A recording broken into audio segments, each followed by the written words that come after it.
بسم اللہ الرحمن الرحیم۔ السلام علیکم۔ آج ہم سورہ بقرہ کی آیت نمبر 236 سے شروع کریں گے۔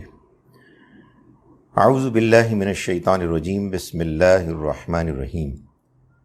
لا جناح علیکم ان طلقتم النساء ما لم تمسوہن او تفرضوا لہن فریضہ ومتعوہن، اور تم پر کوئی گناہ نہیں اگر تم عورتوں کو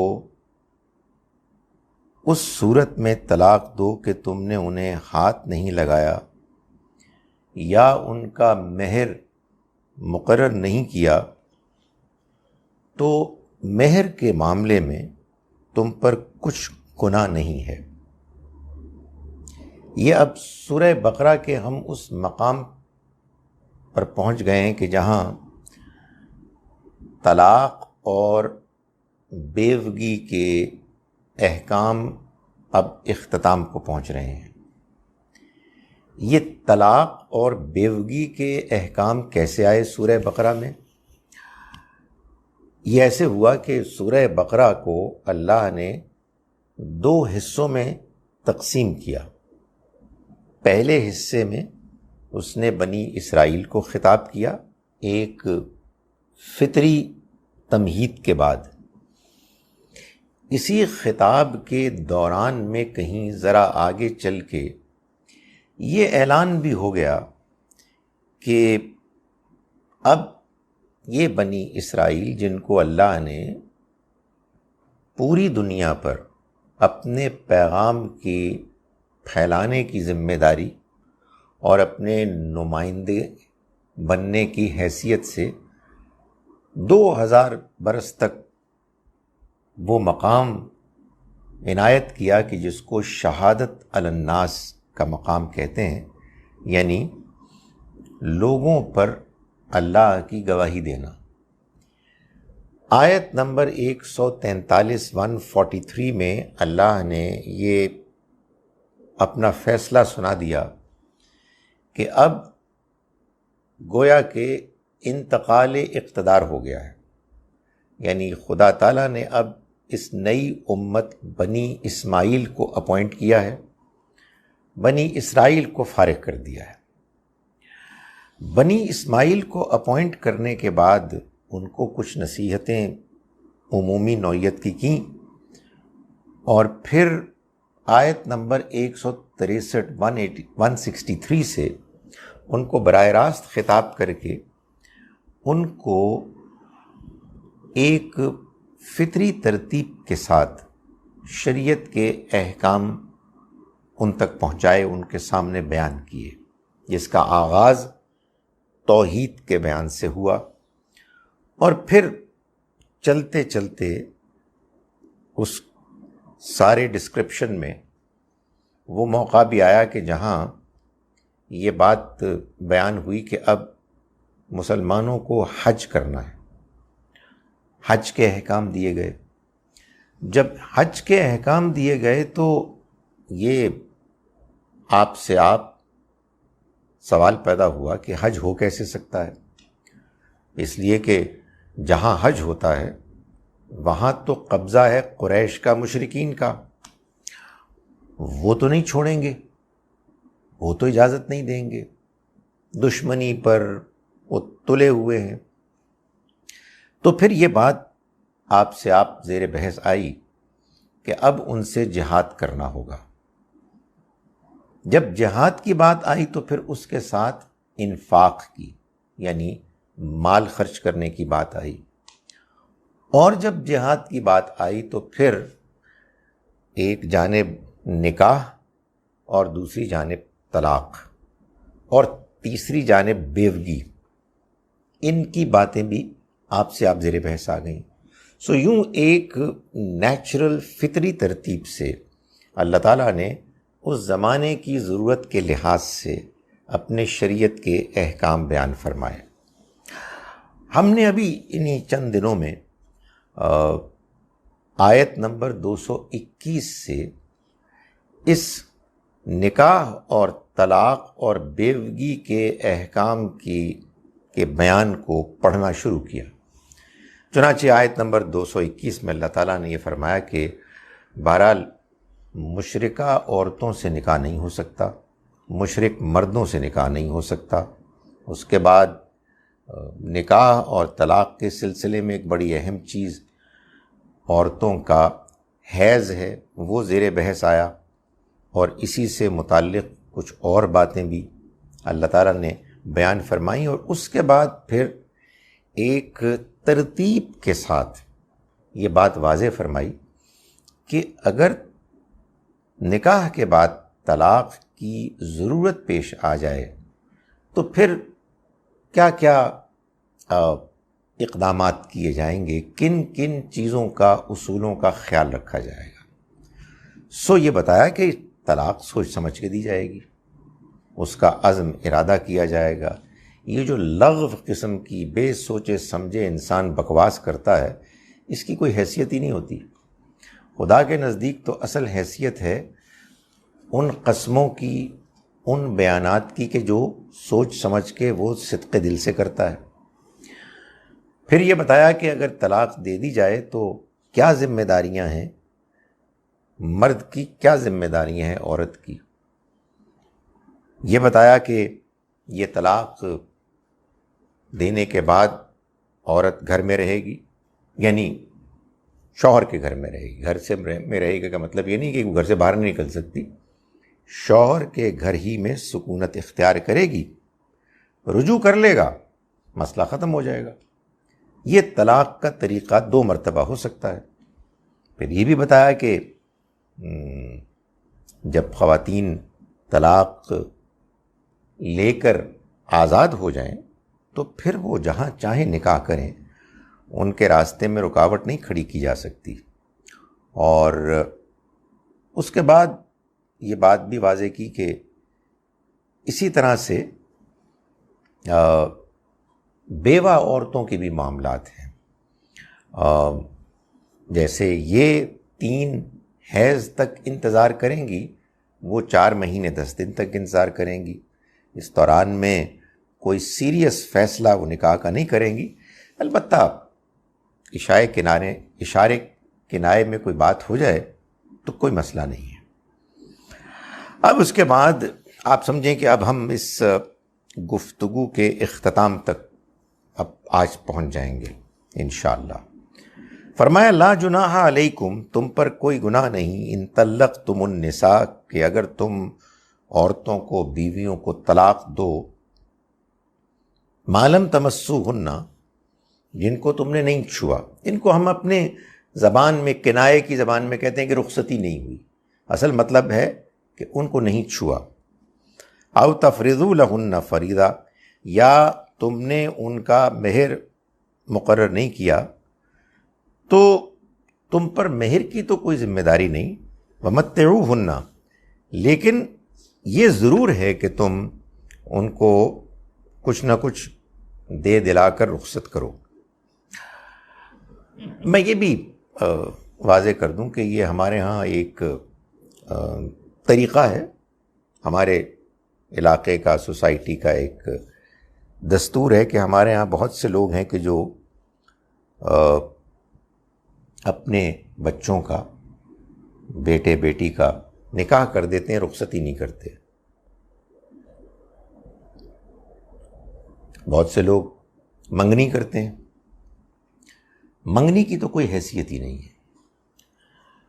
منگنی کا کیا فائدہ ہے؟ ایک ہی فائدہ مجھے نظر آتا ہے کہ ایک طرح سے ایک میمورینڈم آف انڈرسٹینڈنگ ہوتی ہے، آپ نے اعلان کر دیا ہے، اب مطلب یہ ہے کہ کوئی اور پروپوزل نہ دے۔ حالانکہ سچی بات ہے کہ پروپوزل اس کے بعد بھی آ جاتے ہیں، منگنیاں ٹوٹ بھی جاتی ہیں، تو منگنی کا کوئی خاص فائدہ نہیں ہے، سوائے اس کے کہ ٹھیک ہے آپ نے اعلان کر دیا۔ یہ ایک بڑی پیچیدہ پرابلم ہوتی ہے آنیسٹلی، زندگی بھر کے فیصلے ہو جاتے ہیں۔ آج کل تو خیر ہمارے یہاں فیصلے ایسے ہوتے ہیں کہ ایجوکیشنل انسٹیٹیوشنز میں بچے بچیاں پڑھتے ہیں کو ایجوکیشن میں، اور آپس میں انڈرسٹینڈنگ ہو جاتی ہے اور وہ والدین سے کہہ کے نکاح کرا دیتے ہیں. مجھے اس پہ کوئی اعتراض نہیں آنیسٹلی، سوائے اس کے کہ بس شریفانہ طریقے سے ان کا آپس میں کوئی انڈرسٹینڈنگ ہو. یہ جو الگ بیٹھ کے تنہائی میں اور فلرٹ کرنا، اور یہ بالکل نہیں ہونا چاہیے. وہ ایک طریقہ ہے، لیکن اگر اس طریقے کو نہیں فالو کیا جائے، اور جیسے کہ ہمارے ہاں پرانا کنونشنل طریقہ بھی چل رہا ہے جس میں بڑی مشکلات آتی ہیں، رشتوں کی بہت مشکل ہو جاتی ہے. مگر یہ بات کہ کوئی لڑکی ہے اس کو پروپوزل بھیجنا ہے، اگر یہ بات معلوم ہو جائے کہ اس کی منگنی ہوئی ہوئی ہے تو پھر پروپوزل نہیں بھیجا جائے گا. ویسے سچی بات ہے کہ کوئی قانونی رکاوٹ تو پھر بھی نہیں ہے. ایک آپ کہیے سوسائٹی کا ایک نارم ہے. یوں تو اگر نکاح ہو جاتا ہے تو تب بھی بعض اوقات نکاح ٹوٹ جاتا ہے، کوئی اور درمیان میں آ جاتا ہے. مگر جو بات میں اصل میں کہنا چاہتا ہوں یہ ہے کہ منگنی کے بعد منگیتر کے ساتھ آپ بے تکلف جہاں چاہے جائیں، تنہائی میں رہیں، یہ الاؤڈ نہیں ہے. وہ ابھی نامحرم ہے. یہ نکاح کی ہو جانے کے بعد وہ ایک دوسرے کے محرم بنتے ہیں. ایک تو ہمارے یہاں وہ ایکسٹریم ہے کہ منگنی یا منگنی سے بھی پہلے لڑکا لڑکی آپس میں فلرٹ کرتے ہیں، جو بہرحال ہمیں اپنے بچوں کو سمجھانا ہے کہ یہ چیز درست نہیں ہے، یہ خطرناک ہے. لڑکوں کو بھی سمجھانا ہے، یقیناً لڑکیوں کو زیادہ سمجھانا ہے. ان کو یہ بتانا ہے کہ لڑکوں کی بہت ایسا ہوتا ہے کہ نیت ٹھیک نہیں ہوتی، وہ بس وقت گزار رہے ہوتے ہیں، اور یہ ہمارے اخلاق، ہمارے ایمان، ہمارے کردار کے خلاف ہے کہ ہم اس طرح سے کسی ایک کے ساتھ ایسے بے تکلف ہو جائیں کہ معلوم ہو کہ جیسے کہ وہ آپ کے شوہر ہیں. اس میں ایک جانب انٹریکشن ڈسکشن وغیرہ ہو سکتی ہے، دوسری جانب ایک ڈسٹنس، ایک حجاب یہ ہونا چاہیے. میں نے گزارش کی کہ ایک تو ایکسٹریم وہ ہے کہ منگنی کے بعد معلوم ہوتا ہے کہ جیسے شوہر بیوی ہیں، اللہ معاف کرے، بلکہ منگنی کے بغیر بھی اگر کوئی انڈرسٹینڈنگ ہو گئی ہے جو بالکل ٹھیک نہیں ہے. دوسری جانب وہ ایکسٹریم ہے کہ نکاح ہو گیا ہے اور 2 سال سے رخصتی نہیں ہوئی اور لڑکا لڑکی آپس میں نہیں مل سکتے. تو اس میں گزارش یہ ہے کہ فرض کیجئے کہ لڑکا کہتا ہے، لڑکی کہتی ہے کہ بھائی یہ کیا مشکل ہے، نکاح ہو گیا ہے، اب آپ کو پرابلم کیا ہے. اور وہ فرض کیجئے کہ کسی موقع پر وہ کہتے ہیں کہ ہمارا آپس میں تعلق ہو گیا، تو بس آپ اعلان کر دیں کہ رخصتی ہو گئی، کچھ بھی نہیں ہوا. یہ خواہ کی ایک رکاوٹ جو کھڑی کرنا کہ نکاح کر دیا ہے، رخصتی نہیں کی، it doesn't make any sense. سب کچھ تو ہو گیا ہے. اللہ کے نزدیک، اللہ کی شریعت کے نزدیک وہ شوہر اور بیوی ہیں، اور آپ خواہ ایک سماج کی دیوار بن کے کھڑے ہوئے ہیں. تو فرمایا کہ یہاں جو بات ہو رہی ہے وہ یہ ہے کہ تم پر کوئی گناہ نہیں اگر تم بیویوں کو طلاق دے دو جب کہ تم نے ان کو نہ چھوا ہو. جو میں نے کہا کہ ہمارے ہاں کنائے کی زبان میں اس کو یوں کہتے ہیں کہ رخصتی نہ ہوئی ہو، حالانکہ دونوں میں فرق ہے. او تفرضوا لہن فریضہ، یا تم نے ان کے لیے مہر مقرر نہ کیا ہو. تو مہر کے معاملے میں کوئی تم پر ذمہ داری نہیں ہے، البتہ ومتعوہن، یہ تو تمہیں کرنا ہے کہ تم ان کو ساز و سامان زندگی، تحفے تحائف دے کر رخصت کرو.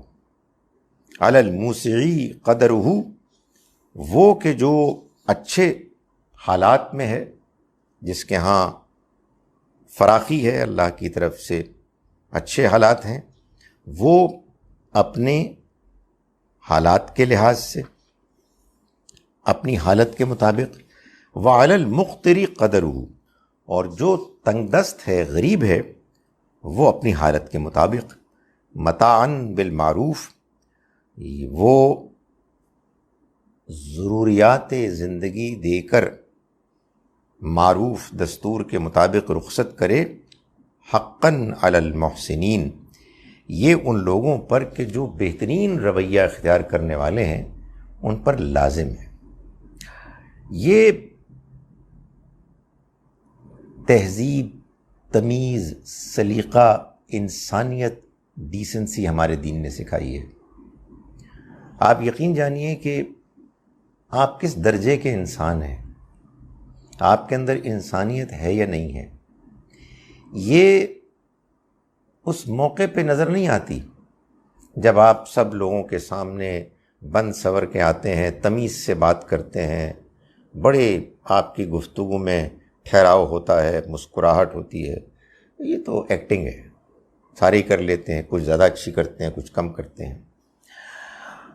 آپ کی انسانیت سامنے آتی ہے اس وقت کہ جب آپ اس صورتحال میں ہوتے ہیں کہ جب آپ کا کسی دوسرے سے اختلاف ہوتا ہے اور کوئی کسی وجہ سے جھگڑا ہو جاتا ہے، جیسے کہ مثال کے طور پر طلاق کے معاملے میں ہوتا ہے۔ اس موقع پہ خدا تعالیٰ اس بات پر اصرار کرتے ہیں کہ تمیز تہذیب کے ساتھ رہو، اور شوہروں کو کہہ رہے ہیں کہ کچھ طے نہیں بھی ہوا ہے تو دے دلا کے بھیجو، یہ لازم ہے، یہ لازم ہے۔ پتہ نہیں ہماری انسانیت کہاں گئی ہے، ہم تو ذرا سا کوئی اختلاف ہوتا ہے، آپ یہ دیکھیں کہ ٹیلی ویژن میں دیکھیں، کہیں اور مسجدوں میں دیکھیں، معلوم ہوتا ہے کہ جس سے آپ کا اختلاف ہے وہ تو حیوانوں سے بھی بدتر ہے، جو ٹریٹمنٹ ہوتا ہے۔ یہ مسلمان ہیں، اور پھر میں حیران ہوتا ہوں کہ ایک وہ لوگ ہوتے ہیں کہ جو یہ حرکتیں کر رہے ہیں، اور ایک وہ لوگ ہوتے ہیں جو ان سے متاثر ہو رہے ہوتے ہیں۔ میں آپ کو یہ بتانا چاہتا ہوں کہ اگر کوئی شخص کسی ایسے شخص سے متاثر ہے کہ جو بدتمیز ہے، جو بد اخلاق ہے، جس کو کسی کی عزت کی پرواہ نہیں ہے، وہ اسی کے برابر ہے۔ سو یہ تہذیب ہم کو سکھائی گئی ہے کہ ہم جب کسی سے اختلاف کریں تو اختلاف کے باوجود ہم انسانیت، تہذیب، سلیقے، ڈیسنسی کے دائرے کے اندر رہیں۔ فرمایا حقاً علی المحسنین، یہ عمدہ رویہ اختیار کرنے والوں پر لازم ہے۔ وَإِن طَلَّقْتُمُوهُنَّ، اور اگر تم ان کو طلاق دو، یعنی بیویوں کو، من قبل ان تمسوهن، اس سے پہلے کہ تم نے ان کو چھوا، یعنی وہی بات جو میں نے گزارش کی کہ کنائے میں کہتے ہیں کہ ابھی رخصت نہیں ہوئی۔ وقد فرضتم لہن فریضہ، اور تم نے ان کے لیے مہر مقرر کر لیا۔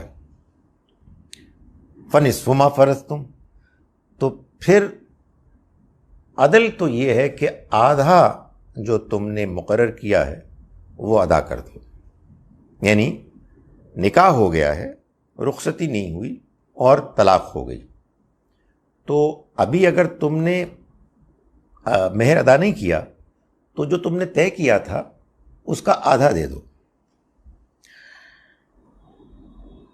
سوائے اس کے الا ان یعفونا، کہ وہ معاف کر دیں، یعنی بیویاں معاف کر دیں، یعنی بیوی کہے کہ بھائی رخصتی تو ہوئی نہیں تو میں کچھ نہیں لیتی، او یعفونا، معاف کیجیے گا، او یعفو الذی بیدہ عقدۃ النکاح، یا وہ معاف کر دے کہ جس کے ہاتھ میں نکاح کی سرا ہے، نکاح کی ڈوری کا سرا ہے،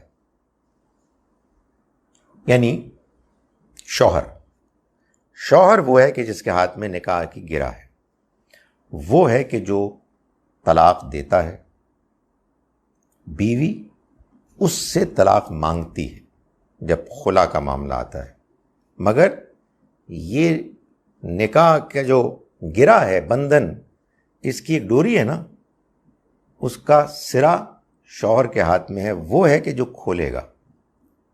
شوہر کو یوں بیان کیا. ہم نے دیکھا تھا پچھلے سبق میں باپ کو اللہ تعالیٰ نے یوں بیان کیا کہ مولود لہ، الذی مولود لہ، وہ کہ اولاد جس کی ہے، یعنی باپ. تو یہاں شوہر کو یوں بیان کیا کہ یہ وہ ہے کہ جس کے ہاتھ میں نکاح کی گرہ کا سرا ہے. سو فرمایا کہ اگر تم نے ابھی رخصتی نہیں ہوئی تھی اور مہر مقرر کر لیا تھا تو یہ بھی ہو سکتا ہے کہ جو بیوی ہے جس کو طلاق ہوئی ہے وہ معاف کر دے. یہ بھی ہو سکتا ہے کہ شوہر جس کے ہاتھ میں نکاح کی گرہ کا سرا ہے وہ معاف کر دے. یہ جو شوہر کے بارے میں کہا کہ اس کے ہاتھ میں نکاح کی گرہ کا سرا ہے، اس کے بعد یہ بات واضح ہو جاتی ہے کہ بیوی طلاق نہیں دے سکتی. یہ جو ہمارے ہاں یہ کہا جاتا ہے کہ شوہر اپنا حق طلاق بیوی کو تفویض کرتا ہے، یہ ایک عجیب و غریب ہیلا ہے حلالے کی طرح کا. حلالہ زیادہ خوفناک ہیلا ہے، مگر یہ بھی کچھ کم نہیں ہے. بعض لوگوں کا یہ خیال ہوا کہ بھائی یہ تھوڑا سا ماڈرن زمانے سے کچھ الگ بات ہے، تو ہم اس مسئلے کو حل کریں. مرد عورت برابر ہیں، دونوں کو طلاق کا حق ہونا چاہیے. تو بھائی آپ قرآن کیوں پڑھ رہے ہیں؟ آپ کریں جو آپ نے کرنا ہے. قرآن مجید تو یہ کہتا ہے کہ شوہر کو اللہ نے یہ حق دیا ہے، بیوی یہ حق مانگے گی. آپ کو اگر یہ خدشہ ہے کہ شوہر اس کو مس یوز کرے گا تو ایسی شرائط طے کر لیں کہ جس میں یہ لکھا ہو کہ بیوی اگر طلاق مانگے گی تو شوہر یا اس کو مطمئن کرے گا یا پھر اتنے عرصے بعد، 3 مہینے بعد، واٹ ایور ڈیوریشن مناسب ہو، وہ طلاق دے دے گا. مگر بہرحال یہ الفاظ بڑے واضح ہیں کہ نکاح کی گرہ کا سرا اس کے پاس ہے. اب یہ بات کرنے کے بعد کہ دونوں میں سے کوئی بھی معاف کر سکتا ہے، ویسے اگر دونوں اپنی اپنی بات کو پر قائم رہیں، کوئی بھی معاف نہ کرے تو پھر آدھا دے گا شوہر، یہی انصاف کی بات ہے. وَأَن تَعْفُوا أَقْرَبُ لِلتَّقْوَىٰ. اب اللہ نے انکریج کیا ہے شوہروں کو کہ تم آگے بڑھ کے پورا مہر دو. فرمایا اگر تم معاف کر دو، یعنی پورا مہر دے دو، تو یہ تقوی کے زیادہ قریب ہے. اللہ تعالیٰ موٹیویٹ کر رہے ہیں کہ ٹھیک ہے نہیں ہوئی رخصتی، مگر تم پورا دے دو. وَلَا تَنْسَبُوا الْفَضْلَ بَيْنَكُمْ، اور مت پھولو وہ فضیلت کہ جو تمہارے درمیان تمہیں حاصل ہے. یعنی اللہ نے تم کو شوہروں کو فضیلت دی ہے، جسمانی طاقت بھی زیادہ ہے، تم کو قوام بنایا ہے، تو تمہیں اپنی اس حیثیت کا لحاظ رکھتے ہوئے پورا مہر دے دینا چاہیے.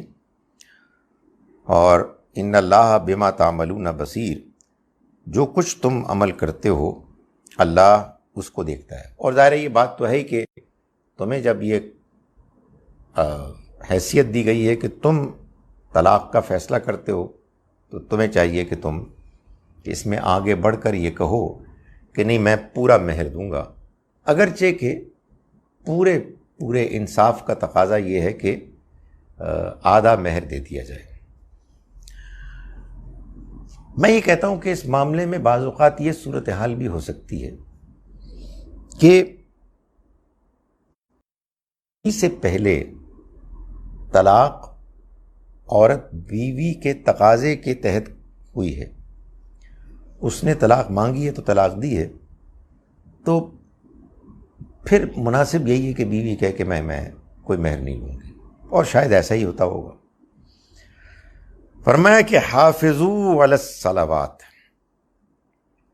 حفاظت کرو نمازوں کی، والصلاۃ الوسطیٰ، اور خاص طور پر درمیان کی نماز کی، وَقُومُوا لِلَّهِ قَانِتِينَ، اور تم اللہ کے حضور میں کھڑے رہو نہایت ادب کے ساتھ۔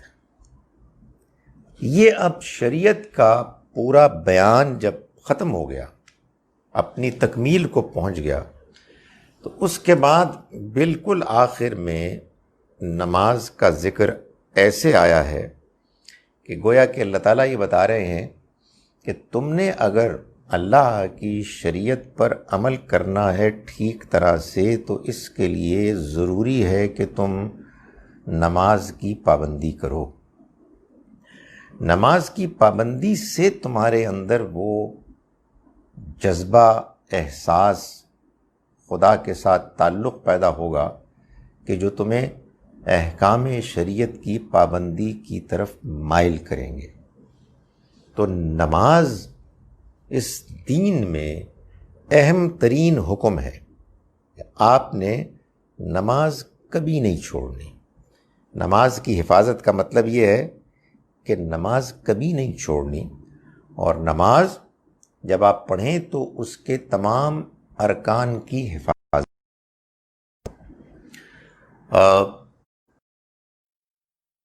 فرض نماز کبھی نہیں چھوڑنی۔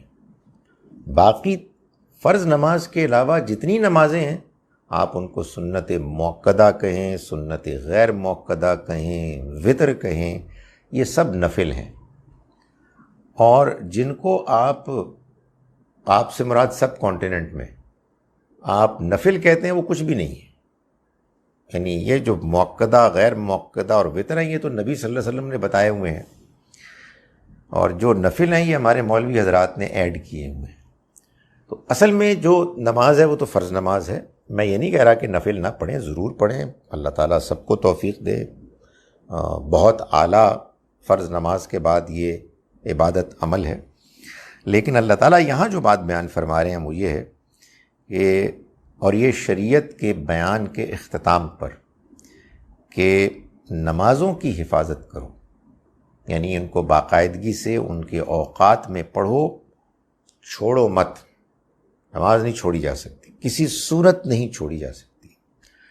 اور والصلاۃ الوسطیٰ، خاص طور پر درمیان کی نماز، وقوموا للہ قانتین، اور اللہ کے حضور میں کھڑے ہو جاؤ ادب کے ساتھ۔ درمیان کی نماز کے بارے میں عام طور پر یہ کہا گیا ہے کہ یہ عصر کی نماز، فجر سے شروع ہوا نماز کا سلسلہ عشاء تک جائے گا تو ظاہر درمیان میں عصر آ جائے گی۔ تو اس کی کیا اہمیت ہے؟ ایسا لگتا ہے کہ اس کی اہمیت یہ ہے کہ یہ دن کے اس حصے میں آتی ہے جس حصے میں انسان اپنی مصروفیات میں ایسا مگن ہوتا ہے کہ اس کو نظر انداز کرنے، چھوڑنے کا امکان ہوتا ہے۔ جو آدمی نیا نیا نمازی بننے کی کوشش کرتا ہے اس کو بھی اور دوسرے نمازیوں کو بھی جو باقاعدگی سے نماز پڑھتے ہیں، اکثر ایسا ہوتا ہے کہ کسی ایک نماز میں پرابلم آتی ہے۔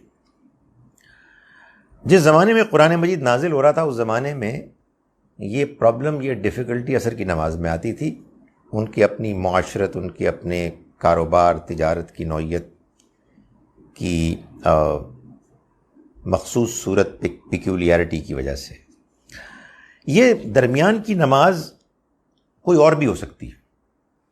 مثلاً اگر فرض کیجئے کہ کسی کو فجر میں یہ ڈیفیکلٹی آ رہی تو اس کے لیے پھر فجر کی نماز ہے الصلاۃ الوسطیٰ، کسی کو عشاء میں ہوتی ہے تو عشاء کی نماز ہے، وغیرہ وغیرہ۔ کہنے کا مقصد یہ ہے، اگر اپنی زبان میں بیان کروں، کہ دیکھو نمازوں کی حفاظت کیا کرو، ساری نمازیں پڑھا کرو، وہ والی بھی کہ جو تمہیں مشکل میں ڈالتی ہے، جس میں تمہیں مشکل پیش آتی ہے۔ جب تم کلینک میں ہوتے ہو اور پیشنٹس کا تانتا بندھا ہوا ہوتا ہے اور وہ نماز آ جاتی ہے اور تمہیں بڑی ٹیمپٹیشن ہوتی ہے کہ پیشنٹس چلے گئے تو کیا بنے گا، یا دکان پہ لوگ بہت آئے ہوئے ہوتے ہیں اینڈ سو آن، یا تم لیکچر دے رہے ہوتے ہو اور تم سوچتے ہو کہ اب کیسے پڑھیں. یہ درمیان کی نماز ہے، اس کو خاص طور پر اس کی حفاظت کرو. اور یہ نماز کی حفاظت سے مراد یہی نہیں ہے کہ باقاعدگی سے نماز پڑھو، بلکہ اس کی کوالٹی کو اچھا رکھو.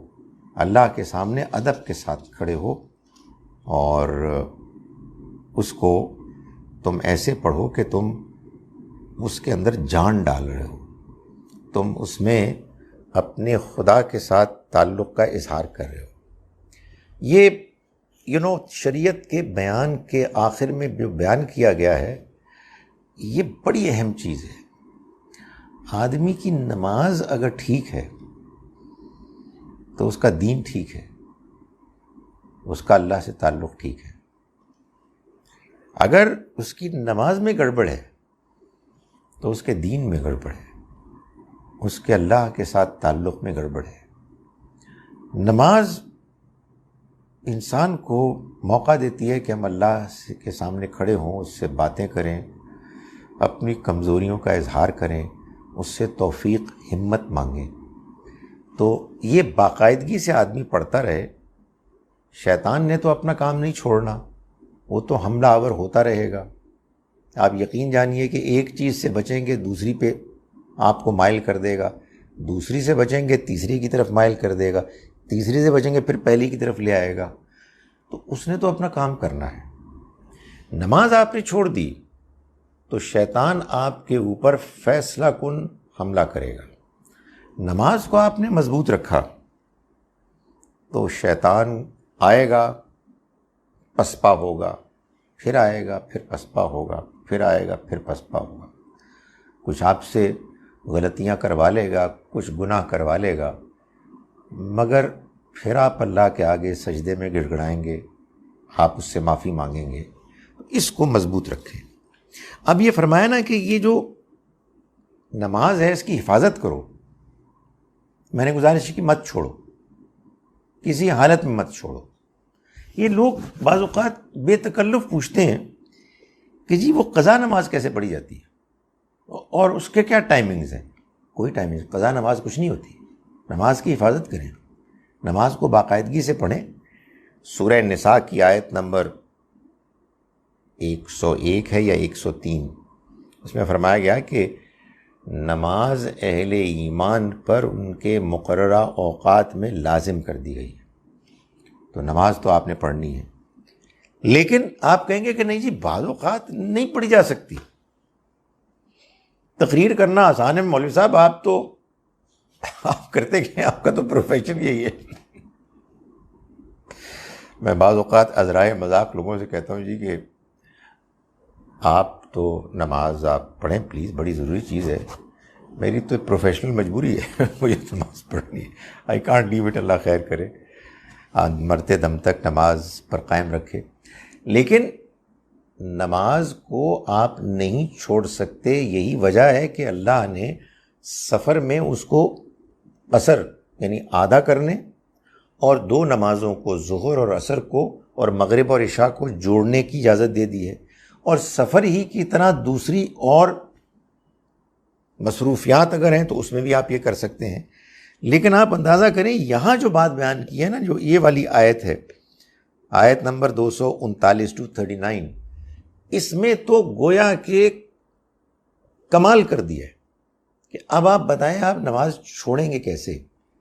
فرمایا فَإِنْ خِفْتُمْ، پھر اگر تمہیں خوف ہو، اگر تم خطرے کے موقع پر ہو، دشمن ہے، حملہ آور ہونے والا ہے، فَرِجَالًا أَوْ رُكْبَانًا، تو پیدل یا سواری پر. لوگ کہتے ہیں پیدل کیسے؟ بھائی پیدل لکھا ہوا ہے، پیدل کیسے؟ ظاہر ہے کہ آپ وہاں رکوع سجود تو نہیں کریں گے، اشاروں سے ہی پڑھیں گے. اور سواری پر، خاص طور پر سردیوں پر، اب سردیاں آ رہی ہیں، دن چھوٹے ہو جاتے ہیں ہمارے ہاں. عصر کی نماز کے بعد ظہر کی نماز کے بعد عصر بڑی جلدی آ جاتی ہے اور عصر کے بعد مغرب آ جاتی ہے. تو عصر کی نماز واقعی سردیوں میں بہت مشکل ہو جاتی ہے. آپ گاڑی میں ہیں، ٹریفک جیم ہے، تو آپ بس سواری میں پڑھ لیں. ڈرائیونگ کریں، ڈرائیونگ کرتے ہوئے پڑھ لیں. یہ خدا کے کنسیشنز ہیں. کیوں بھلا؟ نماز کی حفاظت کرو. آپ نماز نہیں چھوڑ سکتے، مسلمان نماز نہیں چھوڑ سکتا. میں آپ سے گزارش کروں اس کو صحیح اسپرٹ میں سمجھیں. انسان مسلمان ہوتا ہی تب ہے اللہ کی نگاہ میں جب وہ باقاعدگی سے نماز پڑھ رہا ہوتا ہے. جو نہیں پڑھتے وہ مسلمان نہیں ہے، میں یہ نہیں کہہ رہا، یہ سب ہمارے بہن بھائی ہیں. لیکن بہرحال یہ بات سمجھ لیں، قرآن سے معلوم ہوتا ہے کہ نماز ادا کرو، زکوٰۃ دو، تو یہ تمہارے بھائی ہیں دین میں. سو نماز کو مت چھوڑو. خوف کی حالت میں ہو تب بھی چلتے ہوئے سواری پر نماز پڑھو. اور میں نے بتا دیا کہ عام سفر میں آپ قصر کر سکتے ہیں، سفر میں آپ وضو کی جگہ تیمم کر سکتے ہیں. مجھے آپ یہ بتائیں کہ نماز آپ چھوڑ کیسے سکتے ہیں؟ اتنے کنسیشنز ہیں کہ نماز چھوڑنا اللہ تعالیٰ نے ناممکن کر دیا ہے. اب نماز جو چھوڑے گا پتہ کیوں چھوڑے گا؟ مگر یار بڑا مصروف تھا میں، یار وہ تاش کھیل رہے تھے، فلم چلی ہوئی تھی، میچ چلا ہوا تھا. یہ نہیں ہو سکتا. ہماری زندگی کا سب سے اہم جو عمل ہے روزمرہ کی زندگی کا وہ نماز ہے. فرمایا کہ فَإِذَا أَمِنْتُمْ، پھر جب تم امن کی حالت میں آ جاؤ، یعنی خوف ختم ہو جائے، جنگ ختم ہو جائے، امن میں آ جاؤ، تو فرمایا کہ فَاذْكُرُوا اللَّهَ كَمَا عَلَّمَكُمْ، تو یاد کرو اللہ کو جیسا کہ اس نے تم کو سکھایا. کیا بات ہے قرآن کی، کمال ہے. ابھی ہم نے اس کی مثالیں دیکھی ہیں کہ اللہ تعالیٰ ایک لفظ بدل کے ایک جہان ہے معنی کا جو بیان کر دیتا ہے. وہ میں نے بتایا نا، شوہر کی جگہ وہ کہہ دیا کہ جس کے ہاتھ میں نکاح کی گرہ کا سرا ہے. باپ کی جگہ یہ کہہ دیا کہ وہ کہ جس کی اولاد ہے. اور یہاں کیا کیا؟ یہ فرمانا تھا نا کہ پھر جب تم امن کی حالت میں آؤ تو وہ نارمل نماز پڑھو جو تم کو ہمیں سکھائی ہے. تو نماز نہیں کہا، فَأَقِیمُوا الصَّلَاۃ نہیں کہا، بلکہ فَاذْكُرُوا اللَّهَ، تو اللہ کو یاد کرو. نماز کیا ہے؟ اللہ کو یاد کرنا ہے. سورہ طٰہٰ میں اللہ تعالیٰ نے بتایا کہ جب موسیٰ علیہ السلام اللہ سے پہلی مرتبہ ملاقات کے لیے وحی ان کو آئی تو اللہ تعالیٰ نے فرمایا کہ اقیم الصلاۃ لذکری، نماز کا اہتمام کرو میری یاد کے لیے. یعنی نماز آپ کو پڑھنی ہے اللہ کو یاد کرنے کے لیے. آپ کیا کرتے ہیں؟ سبحانک اللہم و بحمدک و تبارک اسمک و تعالی جدک و لا الہ غیرک. بسم اللہ الرحمن الرحیم، الحمد للہ رب العالمین الرحمن الرحیم مالک یوم الدین. اللہ اکبر، سبحان ربی العظیم، سبحان ربی العظیم، سمیع اللہ. نہیں، یہ ٹھیک نہیں ہے. یہ تو آپ فارمیلٹی پوری کر رہے ہیں. ذرا رک جائیے. اللہ کو یاد کرنا ہے. یاد کرنے کا مطلب یہ جو بول رہے ہیں آپ کو سمجھ میں آنا چاہیے. اس لیے جو آپ نماز پڑھ رہے ہیں اس کے الفاظ کا مطلب آپ کو آنا چاہیے. آپ ٹھہر ٹھہر کے پڑھیں. اور جو چیزیں تو لازم ہیں ان کو تو آپ نے عربی میں پڑھنا ہے. سورہ فاتحہ آپ کو لازماً عربی میں پڑھنا ہے. سورہ فاتحہ کے بعد قرآن کا ایک حصہ آپ نے لازماً عربی میں پڑھنا ہے، اس لیے کہ وہ ہے ہی عربی میں. اسی طرح سے سمع اللہ لمن حمدہ ربنا لک الحمد، یہ بھی عربی میں پڑھنا ہے. اللہ اکبر آپ نے عربی میں کہنا ہے. السلام علیکم ورحمۃ اللہ آپ نے عربی میں کہنا ہے.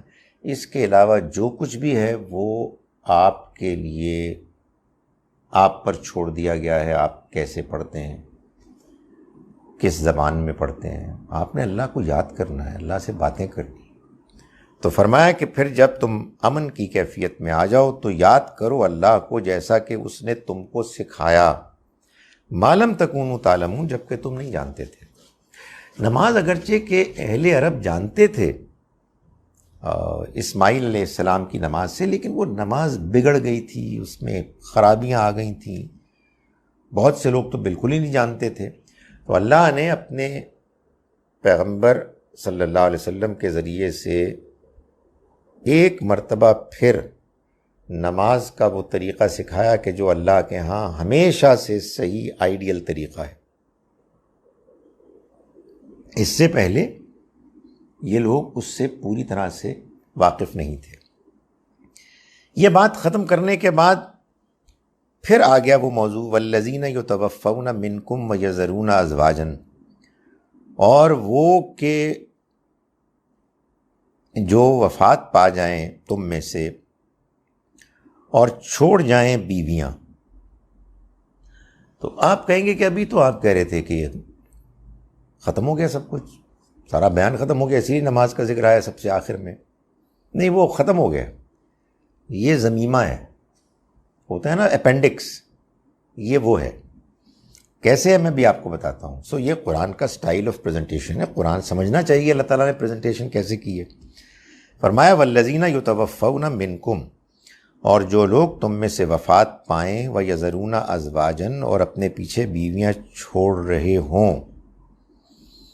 یعنی مطلب یہ ہے کہ اے مسلمانوں، بیواؤں اور مطلقہ خواتین سے متعلق جو ہدایات ہم نے تمہیں دی ہیں، اس میں ایک اور ضروری وضاحت یہ بھی ہے کہ وصیۃ لازواجہم، وہ اپنی بیویوں کے لیے وصیت چھوڑ جائیں، متاعن، ان کی ضرورت کے سامان کو پورا کرنے کے معاملے میں، الی الحول، پورے سال تک، غیر اخراج، کہ وہ نہیں نکالی جائیں گی۔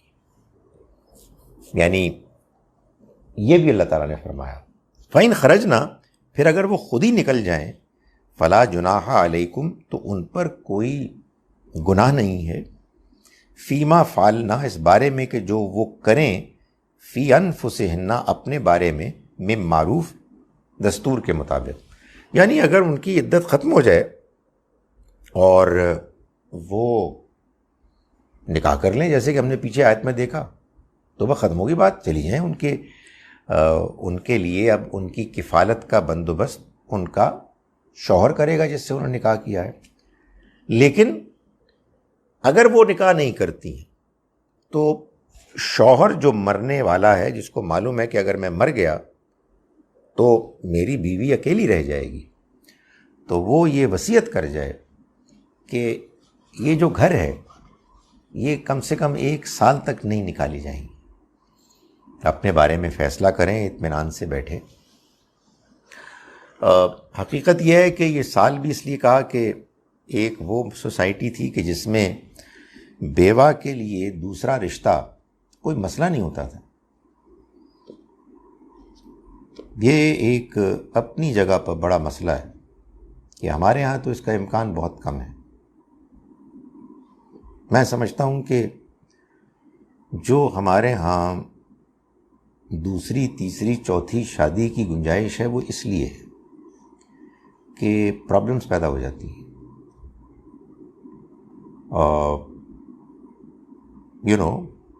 اس کی تربیت ہونی چاہیے ان بیویوں کو بھی جو پہلی بیویاں ہیں، کہ بھائی اب سوسائٹی کی پرابلم ہے، ایک عورت ہے وہ بیوہ ہو گئی ہے، اب اس کا کیا ہوگا۔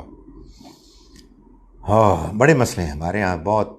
ایک جانب وہ ہے کہ یہ چیز مس یوز ہوتی ہے، اور دوسری جانب یہ ہے کہ خواتین اتنی سخت ہیں کہ معلوم ہوتا ہے کہ اس کا کوئی تصور ہی نہیں ہے۔ بہرحال وہ، اب یہ تو ریالٹی ہے، آپ سوسائٹی تو نہیں بدل سکتے، آپ نہ مردوں کی ذہنیت بدل سکتے ہیں نہ عورتوں کی ذہنیت بدل سکتے ہیں۔ تو بہرحال یہ تو کر سکتے ہیں کہ اگر آپ کو یہ معلوم ہے کہ آپ کے فوت ہونے کے بعد یہ خواتین، ان کے پاس کوئی سورس آف انکم نہیں ہوگی، کوئی چھت نہیں ہوگی، تو آپ یہ ان کے لیے وصیت کر جائیں۔ اور یہ قانون وراثت کے آنے کے بعد ایبروگیٹ نہیں ہوئی، یعنی ایسا نہیں ہے کہ یہ منسوخ ہو گئی۔ یہ الگ سے جو ایک شوہر کے اوپر اپنی بیوی کے نان نفقے کی ذمہ داری ہے، یہ اسی کی ایکسٹینشن ہے کہ اس کی موت کے بعد بھی یہ جاری رہے۔ حقیقت یہ ہے کہ یہ بات ابھی بھی ہے۔ میں آج ہی کسی صاحب نے پوچھا کہ میرے بچے ہیں، ٹھیک ہے، تمیزدار ہیں، مجھے امید ہے کہ اگر میں مر گیا تو اپنی ماں کا خیال رکھیں گے، لیکن ہم نے بہت سے کیسز ایسے دیکھے ہیں، اور یہ حقیقت ہے کہ جس میں بچے بیٹے خاص طور پر نہایت بدتمیز ہو جاتے ہیں اور ماں کی عزت نہیں کرتے، اور وہ بیچاری اچانک ایک حادثہ ہو جاتا ہے اس کے. میں نے ایسی خواتین دیکھی ہیں آنیسٹلی، زندگی میں اتنی خوش تھیں جب شوہر تھا، اور اس کے بعد نالائق بدتمیز بیٹوں نے ان کے ساتھ زیادتی کی.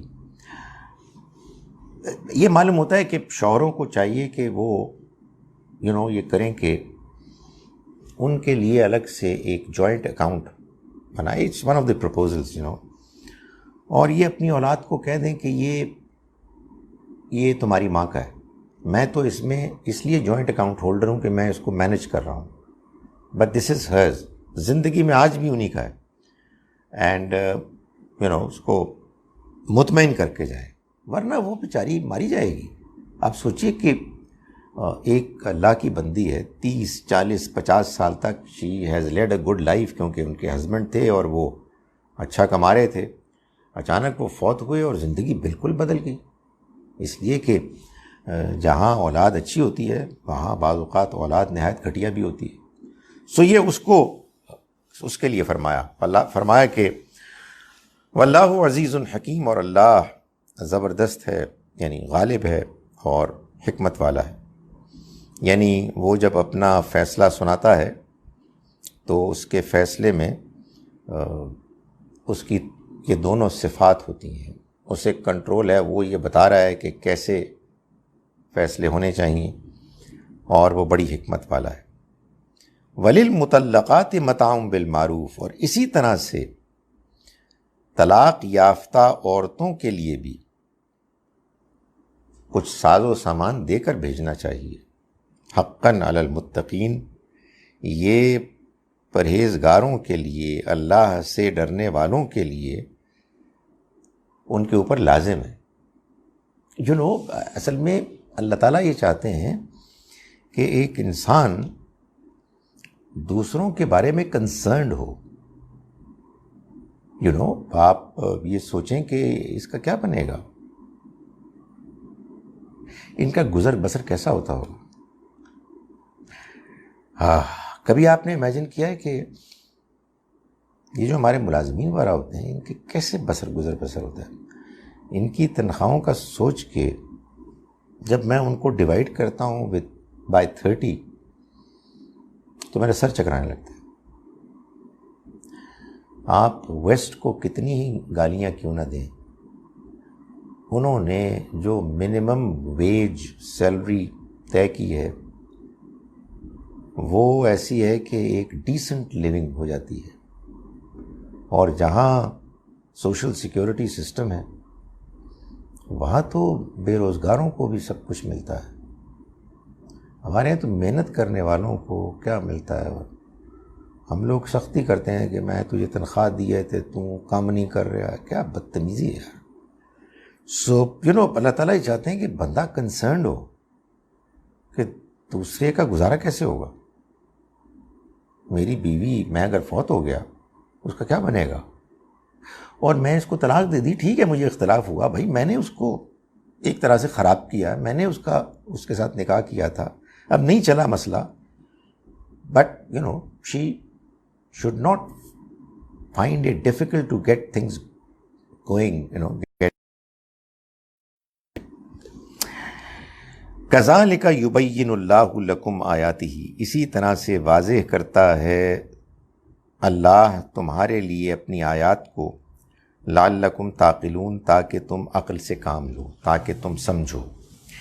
یہ جو ہے بیان، یہ آپ کو قرآن میں کئی جگہ ملے گا. یہ بیان وہ ہے کہ جو اللہ تعالیٰ نے ایک پرومس کی سورہ قیامہ میں، سورہ نمبر 75 ورسز 16 to 19 میں آخر میں اللہ تعالیٰ نے فرمایا ثم ان علینا بیانا، میری ذمہ داری ہے کہ میں بیان بھی کروں گا، وضاحت بھی کروں گا. چنانچہ اللہ تعالیٰ جہاں کہیں بھی اپنی شریعت کے احکام نازل کرتا ہے تو اس میں وہ اس کا اہتمام کرتا ہے کہ جو بات ہے اس کو کلیئرلی موٹی موٹی بیان کرے، مگر اس بیان میں کچھ چیزیں امپلائیڈ ہوتی ہیں. وہ اگر کوئی بندہ غور سے سمجھنے کی کوشش کرتا ہے وہ تو جان لیتا ہے، مگر ہر بندہ تو ایسا نہیں ہوتا. تو اللہ تعالیٰ نے قرآن مجید میں جا بجا یہ کیا ہے کہ شریعت کو بیان کیا، گیپ دیا، اور پھر کچھ کویسچنز جو ریمیننگ تھے، جو اسی کے اندر بیان ہو چکے تھے مگر ذرا ڈیپلی پڑھنے والوں کو سمجھ میں آ سکتے تھے، ان کو کھول دیا. اور یہ فرمایا کہ ہم اسی طرح سے واضح کرتا ہے اللہ تم پر اپنی آیات کو تاکہ تم سمجھنے والے بنو. کیا خوبصورت انداز ہے کہ ایک بات بیان کیا، غور سے سنو، اور پھر اس کے بعد اس کے اندر کچھ کویسچنز ہیں، ان کو اللہ تعالیٰ واضح کر دیتا ہے تاکہ پہلے تم خود غور کرو، تمہارے ذہن میں وہ سوال پیدا ہوں، اور پھر جب تم کو جواب ملے تو تم کہو ناؤ آئی گیٹ اٹ، بات سمجھ میں آ گئی ہے. یہ ٹریننگ دی ہے اللہ نے بندوں کو کہ وہ غور کریں. ہمارا تو حال یہ ہے کہ ہم سوچ سمجھ کے قرآن پڑھتے ہی نہیں ہیں، تو غور کیا کریں گے. ان آیات کا ترجمہ میں آپ کے سامنے ایک مرتبہ پھر کر رہا ہوں جو ہم نے آج پڑھی ہیں. آج ہم نے آیت نمبر 236 سے اپنا سبق شروع کیا. اعوذ باللہ من الشیطان الرجیم، بسم اللہ الرحمن الرحیم.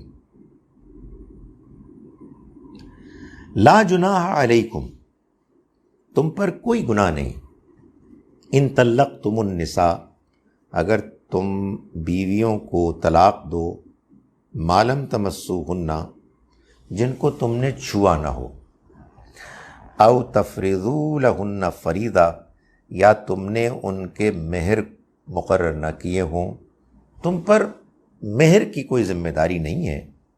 ہاں البتہ ومتعوہن، تم ان کو ضرورت زندگی کا سامان دے کر بھیجو.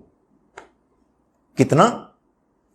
علی الموسع قدرہ، جو کھاتا پیتا ہے، وسعت والا ہے، وہ اپنی وسعت کے مطابق، وعلی المقتر قدرہ، اور جو تنگ دست غریب ہے وہ اپنی استطاعت کے مطابق، جتنی اس کی پسلی ہے. متاعا بالمعروف، کچھ ساز و سامان دے دلا کر بھیجنا ہے دستور کے مطابق. حقا علی المحسنین، یہ اچھا رویہ رکھنے والوں کے لیے لازم ہے. وَإِن طَلَّقْتُمُوهُنَّ، اور اگر تم ان کو طلاق دو، من قبل ان تمسوہن، اس سے پہلے کہ تم نے ان کو چھوا ہو، وقد فرضتم لہن فریضہ، اور تم نے ان کا مہر مقرر کر لیا ہو، فنصف ما فرضتم، تو انصاف کی بات تو یہ ہے کہ آدھا مہر تم دو جو تم نے مقرر کیا، الا سوائے ان یعفون، وہ یعنی بیویاں وہ معاف کر دیں، او یعفو الذی بیدہ عقدۃ النکاح، یا وہ معاف کر دے کہ جس کے ہاتھ میں نکاح کی گرہ کا سرا ہے، نکاح کی ڈوری کا سرا ہے. وان تعفو، اور یہ بات کہ تم معاف کر دو، اقرب للتقوی، یہ تقوی کے زیادہ قریب ہے. ولا تنسبوا الفضل بینکم، اور جو تمہارے درمیان تمہاری فضیلت ہے اس کو مت بھولو. ان اللہ بما تعملون بصیر، اللہ جو کچھ تم کرتے ہو اس کو دیکھتا ہے. حافظوا علی الصلوات، مطلب یہ ہے کہ یہ اللہ کی شریعت ہے، اس پر اگر تم سنجیدگی سے عمل کرنا چاہتے ہو تو اپنی نمازوں کی حفاظت کرو. والصلاۃ الوسطیٰ، خاص طور پر درمیان کی نماز کی. وقوموا للہ قانتین، اور اللہ کے سامنے ادب کے ساتھ کھڑے رہو. یعنی یہ نماز میں بتایا طریقہ. فَإِن خِفْتُمْ، پھر اگر تمہیں کوئی خوف ہو، فرجالن اور رکبانن، تو پھر تم نماز پڑھ سکتے ہو پیدل یا سواری پر. معاف کیجیے گا، فَإِذَا أَمِنْتُمْ، پھر جب تم امن میں آ جاؤ، فَاذْكُرُوا اللَّهَ، تو اللہ کو یاد کرو، کما علمکم، جیسے اس نے تم کو سکھایا، ما لم تکونوا تعلمون، جب کہ تم نہیں جانتے تھے. والذین یتوفون منکم، اور وہ لوگ کہ جو وفات پا جائیں تم میں سے، ویذرون ازواجا، اور چھوڑ جائیں بیویاں، وصیۃ لازواجہم، انہیں چاہیے کہ وہ اپنی بیویوں کے حق میں وصیت کر جائیں، متاعن، ساز و سامان کی، ضرورتوں کو پورا کرنے کے بندوبست کی، الی الحول، پورا سال، غیر اخراج، ایسے کہ وہ نکالی نہیں جائیں گی. فَإِنْ خرجنا، پھر اگر وہ خود ہی نکل جائیں، فلا جناح علیکم، تو تم پر کوئی گناہ نہیں، فیما فعلنا، اس بارے میں کہ جو وہ کریں، فی انفسہن، اپنے معاملے میں، من معروف، دستور کے مطابق، واللہ عزیز حکیم، اور اللہ غالب زبردست ہے، حکمت والا ہے. وللمطلقات، اور طلاق یافتہ عورتوں کے لیے بھی، متاعن بالمعروف، ساز و سامان ہے کہ جس کا بندوبست کرنا چاہیے دستور کے مطابق، حقاً علی المتقین، یہ پرہیزگاروں کے اوپر لازم ہے. کذالک یبین اللہ، اسی طرح سے واضح کرتا ہے اللہ، لکم، تمہارے لیے، آیاتہ، اپنی آیات کو، لعلکم تعقلون، تاکہ تم سمجھو، تاکہ تم غور و فکر کرو. اقول قولی ھذا واستغفر اللہ لی ولکم. اب میں آپ کے سوالات دیکھتا ہوں قریب کر کے کہ کیا ہیں، اگر تو ہیں دیکھ لیتے ہیں.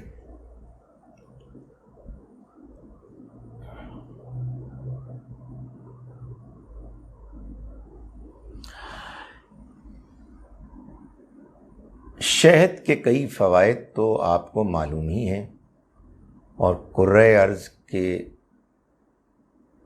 آپ کو سسٹم میں شہد کی مکھیوں کی افادیت کے بارے میں بھی آپ بہت کچھ جانتے ہیں. لیکن ایک تازہ تحقیق کے مطابق شہد کی مکھی کی ڈنک میں موجود زہر نے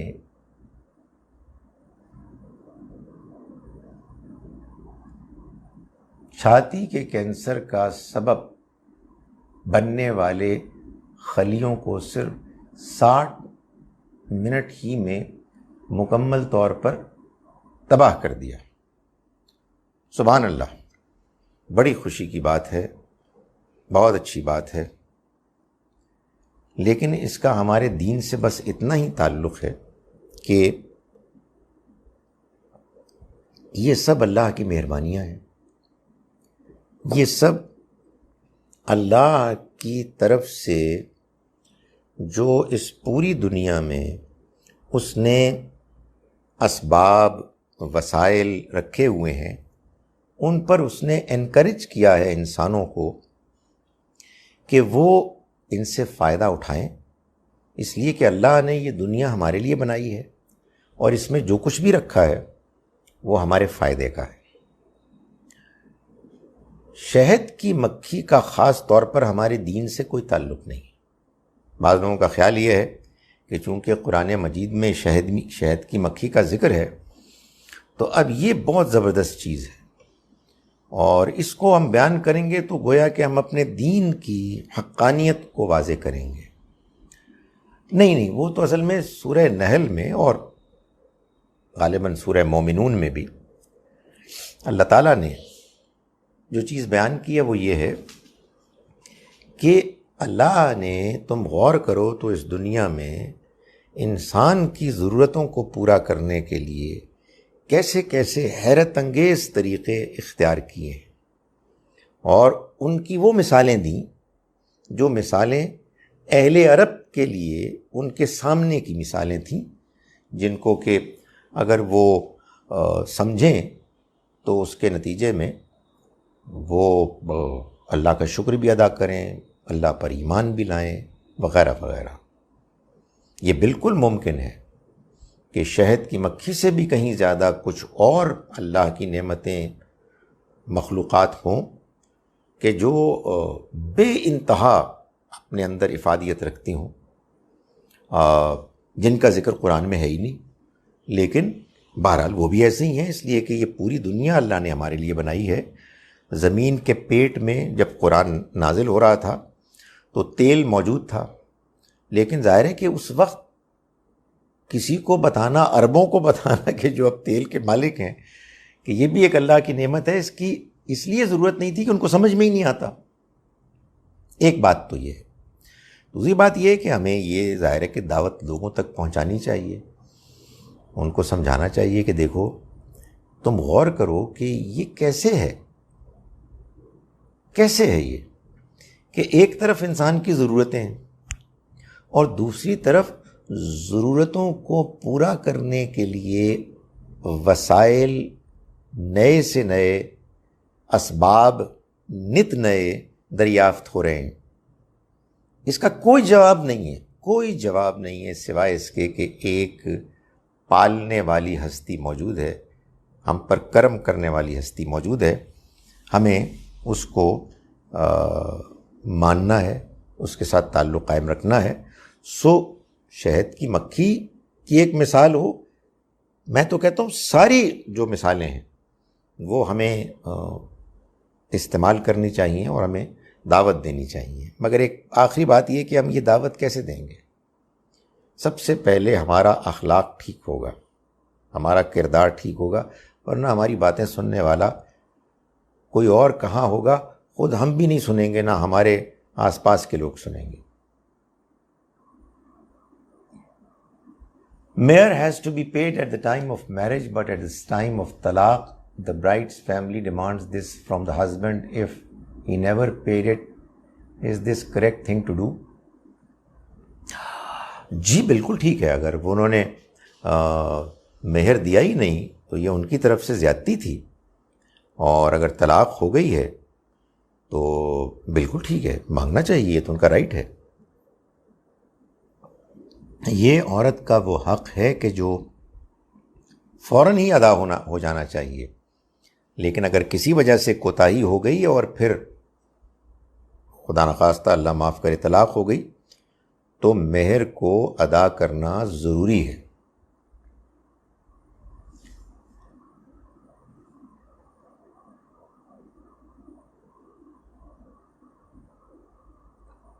میرے پاس کلینک پر بہت سی مائیں روتی ہیں کہ ہماری بچی کے سسرال والے ہماری بیٹی کو میکے جانے کی اجازت نہیں دیتے، فون پر بات کرنے کی اجازت بھی نہیں دیتے۔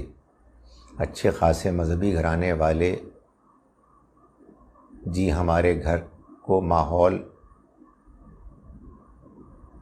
نہیں ہے بہوؤں کو زیادہ میکے بھیجنے کا، ایسے ہی بس میں لڑکی اور لڑکے کے والدین کے لیے کیا رویہ اپنانا چاہیے ایسی بے بسی میں؟ دیکھیں، ایک تو شادی سے پہلے جو چیزیں طے کرنے والی ہیں وہ اس طرح کی ہیں۔ پہلی بات تو خیر یہ ہے کہ جو لوگ گھر نہیں جانے دیتے اپنی بہو کو، وہ کیا ہے؟ انسان ہے وہ؟ مطلب کون لوگ ہیں؟ پتہ کیا یہ کیوں پیدا ہوا ہے؟ یہ وہی ذہنیت ہے کہ دین نے ساری باتیں بتا دی ہیں۔ نہیں، دین نے ساری باتیں نہیں بتائی ہیں، دین نے کچھ باتیں بتائی ہیں، اور جو چیز اصل میں بتائی ہے وہ یہ کہ اللہ سے ڈرو، اپنا رویہ ٹھیک کرو، دوسرے انسانوں کے بارے میں حساس ہو۔ یہ جو ہم بار بار کہتے ہیں کہ دین میں عقل کو استعمال کرو، اور دین کے بارے میں یہ نقطہ نظر کہ وہ ایک مکمل ضابطہ حیات ہے، یہ بات ٹھیک نہیں ہے۔ بعض اوقات یہ خوفناک بات ہو جاتی ہے، اس لیے کہ ایک کوئی قرآن کی آیت، کہاں ہے کوئی حدیث؟ ایک تو جو ایسا رویہ اختیار کرتے ہیں، آپ نے یہ دیکھا طلاق اور بیوہ کے معاملات کی جو آیات ہیں کہ اللہ تعالیٰ کتنے اس بارے میں کنسرن ہے، کتنی سختی ہے اس بارے میں کہ جو دوسرے کے ساتھ زیادتی کرتا ہے۔ بھائی اگر کوئی شوہر اپنی بیوی کو طلاق نہیں دے رہا محض اس کو ستانے کے لیے، تو اس میں کتنی سختی ہم نے پڑھی ہے۔ اللہ تعالیٰ نے فرمائی ہے وہ ظالم ہے، اپنی جان پر ظلم کر رہا ہے۔ وہ والدین ظالم ہیں جو اپنی بہو کو اپنی ماں اپنے باپ سے نہیں ملنے دیتے۔ کیا کیا جائے؟ لیکن جب دماغ خراب ہو جائے، جب دماغ میں ایسا دینی تصور بھر دیا جائے کہ جس کے بارے میں یہ باور کرا دیا جائے کہ یہ اللہ کا دین ہے، اس لیے کہ ان کو سوچنے سمجھنے کی صلاحیت سے تو محروم کر دیا ہے، اور یہ بتایا جا رہا ہے کہ جو ہم بتا رہے ہیں وہی دین ہے، آپ کا مسلک یہ ہے، آپ نے ان کی باتیں سننی ہیں، تو پھر کچھ بھی نہیں ہو سکتا، کچھ نہیں ہو سکتا۔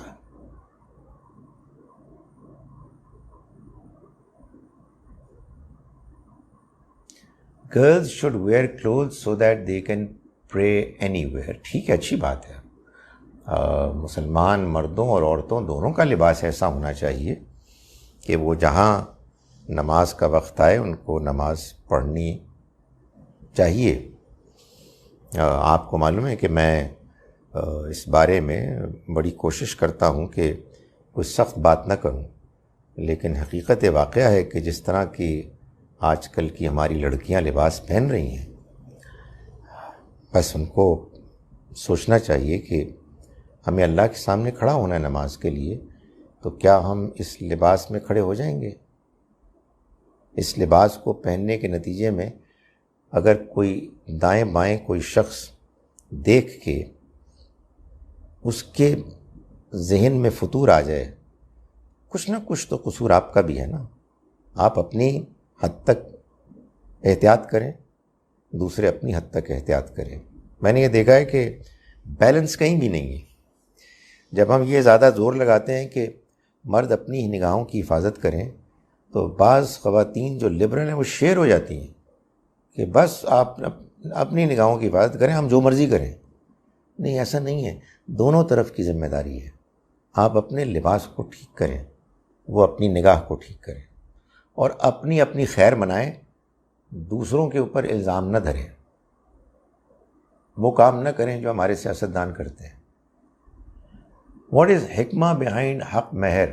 What kind of a security she is getting out of few $100,000؟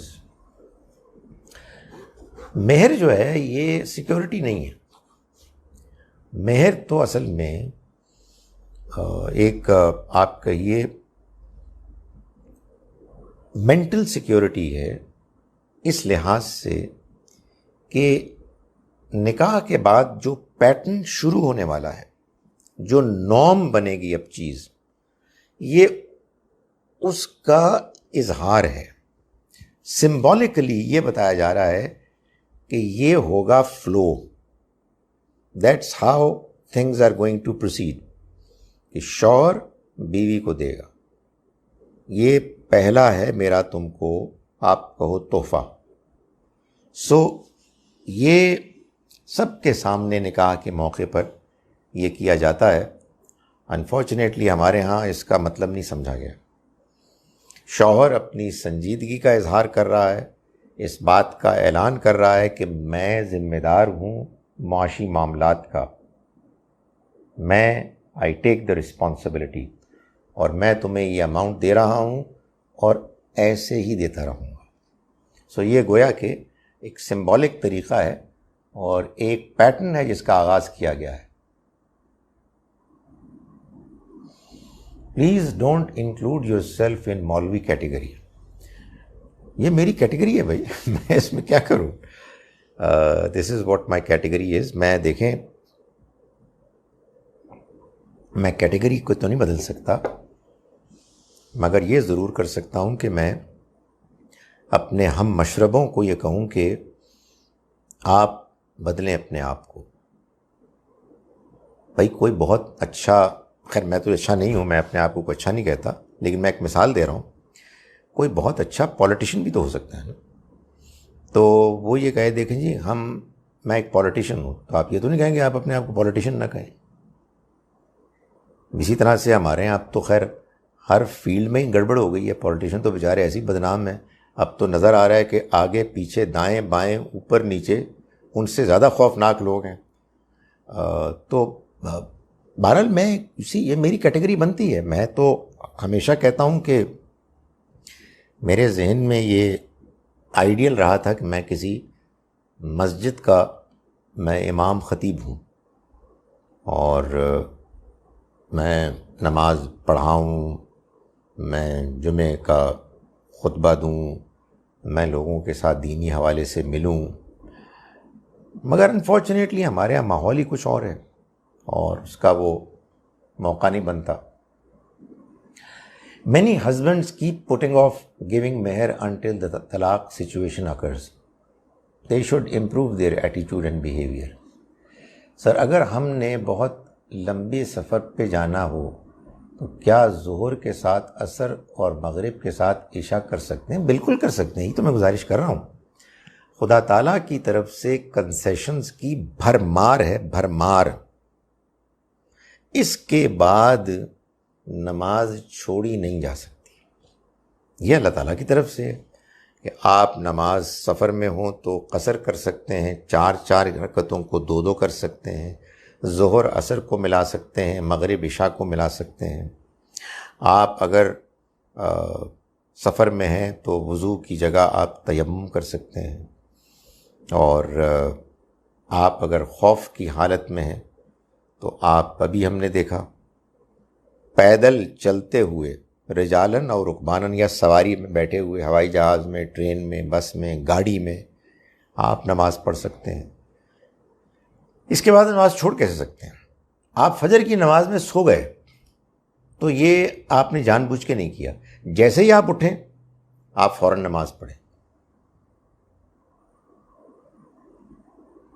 Please repeat the compulsory parts of namaz which are performed in Arabic.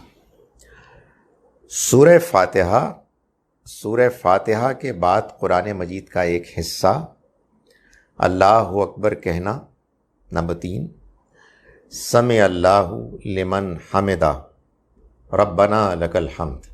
سمع اللہ، سنا اللہ نے، لمن اس کو، حمدہ جس نے اس کی تعریف کی، ربنا اے ہمارے رب، لکا تیرے ہی لیے ہے، الحمد تمام تعریف. یہ اور آخر میں السلام علیکم ورحمۃ اللہ کہنا. اس کے علاوہ جو کچھ بھی ہے وہ آپ کے اوپر منحصر ہے. آپ جو حدیث سے معلوم ہوتے ہیں اذکار وہ بھی پڑھ سکتے ہیں، کچھ اور بھی پڑھ سکتے ہیں. اللہ سے آپ دعائیں کریں، اللہ سے آپ باتیں کریں، اللہ کی آپ تعریف کریں، اپنی غلطیوں کا اعتراف کریں، اپنے گناہوں پر معافی مانگیں، اپنی بے بسی کا اظہار کریں کہ شیطان غالب آ جاتا ہے. خدایا طاقت دے، ہمیں ہمت دے، توفیق دے. یہ موقع ہیں، یعنی مومن کا ہتھیار ہے نماز. نماز آدمی پڑھے تو شیطان پھر بھی آئے گا، لیکن آئے گا اور چلا جائے گا، آپ پر حملہ کرے گا اور پھر پسپا ہو جائے گا. You said that when looking for a life partner, one should look at the mizaj and compatibility of the partner. How does one do this? The reality only comes after marriage. Before that, both boys and girls are on their best behavior. Where there is a will, there is a way. چونکہ لوگوں کو شکل و صورت، دولت، نوکری، انگریزی وغیرہ پسند ہے، وہ اس پہ کنسنٹریٹ کرتے ہیں. آپ کو مزاج جاننا ہوگا تو آپ ان لوگوں سے ملاقات کریں گے کہ جو ان کے کلاس فیلو رہے، جو ان کے رشتہ دار دوست رہے، کچھ نہ کچھ آپ کریں گے. یار تم نے ان کے ساتھ 4 سال پڑھا، how do you find? Please مجھے فرینکلی بتاؤ، because it's a matter of my life, اور جو کچھ تم بتاؤ گے وہ غیبت نہیں ہوگی. تو لوگ بتائیں گے یار یہ جب غصے میں آتا ہے تو یہ تو پاگل ہو جاتا ہے. سو اصل میں ہم دیکھتے ہی نہیں ہیں، وی آر ناٹ انٹرسٹڈ. بس وہ ظاہری جو ہے پریزنٹیشن اسی کو دیکھتے ہیں. Men and women these days just see how well off people are and don't bother if they are already married. ہاں یہ بڑا مسئلہ ہے جی، یہ بہت بڑا مسئلہ ہے، بہت بڑا مسئلہ ہے.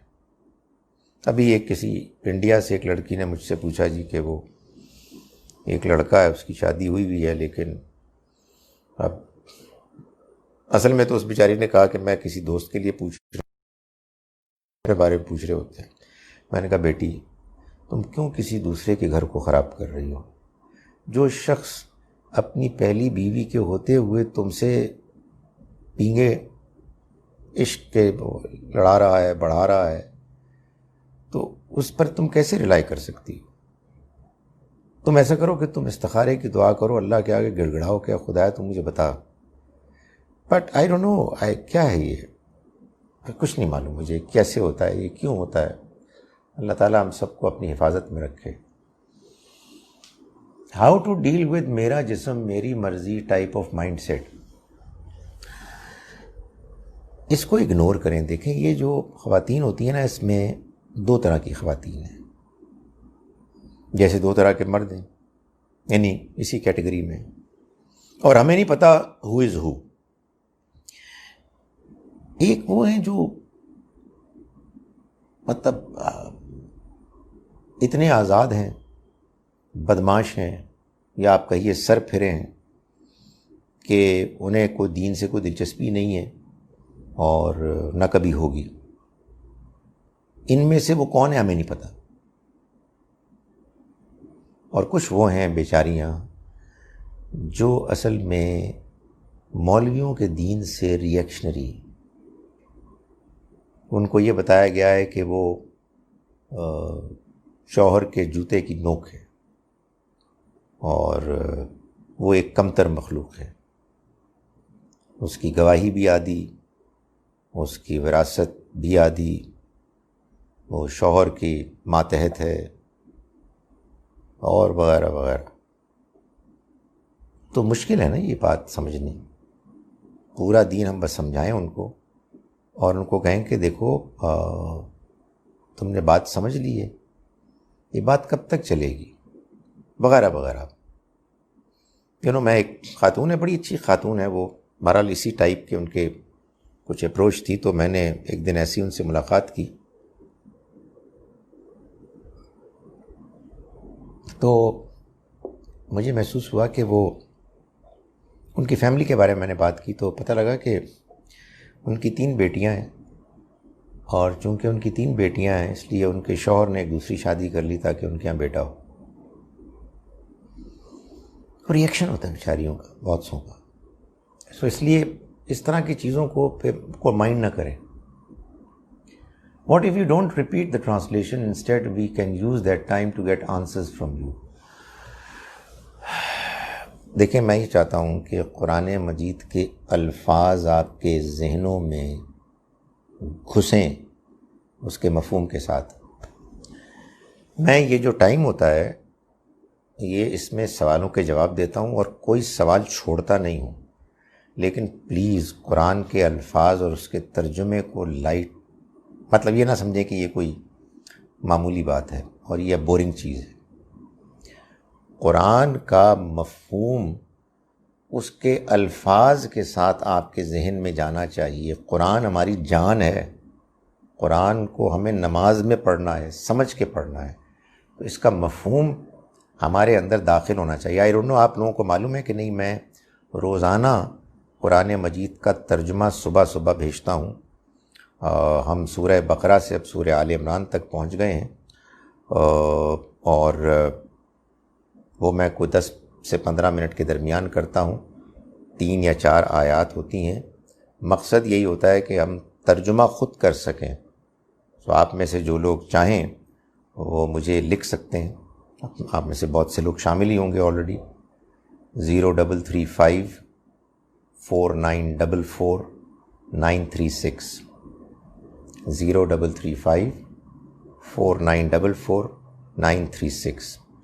سو مجھے بڑی خوشی ہے, بڑا اطمینان ہوتا ہے مجھے کہ روزانہ مجھے بہت سے لوگوں نے کہا کہ ہم ریگولرلی اس کو سنتے ہیں اور آہستہ آہستہ ہم کو قرآن کے الفاظ بھی سمجھ میں آ رہے ہیں, یعنی مفہوم کے ساتھ.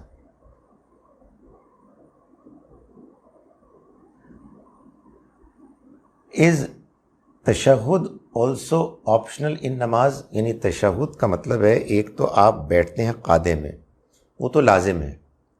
اس میں پڑھنا کیا ہے وہ سارا آپشنل ہے, سارے کا سارا.